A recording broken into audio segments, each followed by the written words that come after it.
Hello friends, welcome back to Pradee's cookbook. இன்னைக்கு நம்ம mango jelly தான் பார்க்க போறோம்.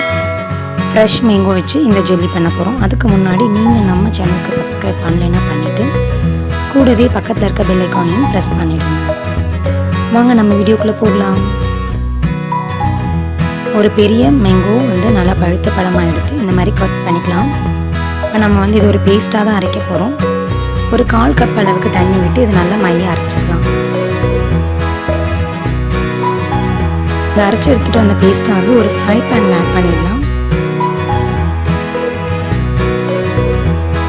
நம்ம இன்னும் ஸ்டவ் ஆன் பண்ணல. இந்த டைம்லேயே 2 டேபிள் ஸ்பூன் அளவு கார்ன்ஃப்ளவரும் 1/4 கப் அளவுக்கு சுகரும் 2 டேபிள் ஸ்பூன் அளவு ஜெலட்டினும் ஆட் பண்ணிடலாம். இப்போ ஜெலட்டின் மேலே சுடு தண்ணி ஒரு 2 டேபிள் ஸ்பூன் ஊற்றிட்டு ஸ்டவ் ஆன் பண்ணி நல்லா மிக்ஸ் பண்ணி விட ஆரம்பிச்சிடுங்க. நீங்கள் மிக்ஸ் பண்ணும்போது சேம் டைரக்ஷனில் மிக்ஸ் பண்ணுங்கள். லம்ஸ் இல்லாமல் கலக்கணும். அதுக்கு தான் நம்ம சேம் டைரக்ஷனில் மிக்ஸ் பண்ணுறது. டைரக்ஷன் மாற்றிட்டிங்கன்னா லம்ஸ் கரையாது.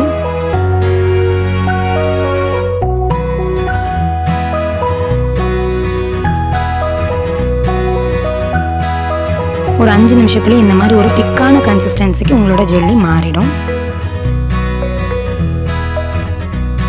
ஒரு 5 நிமிஷம் அதோட சூடு ஆடுற டைம் விட்டுட்டு அதுக்கப்புறமா ஒரு பிளாஸ்டிக் கப்ஸ்லேயோ இல்லைன்னா இந்த மாதிரி ஒரு கிளாஸ் கண்டெய்னர்லையோ நம்ம அதை ஊற்றி வச்சிடலாம்.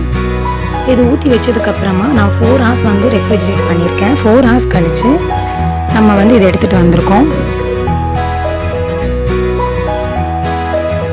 பிளாஸ்டிக் கப்ஸில் ஊற்றுனீங்கன்னா நீங்கள் அந்த கப்ஸை கிழிச்சு விட்டுட்டு நீங்கள் அப்படியே அதை ஜெல்லி மாதிரி எடுத்துக்கலாம். நான் இதை கிளாஸ் கண்டெய்னரில் போட்டதால் கட் பண்ணி உங்களுக்கு காட்டுறேன்.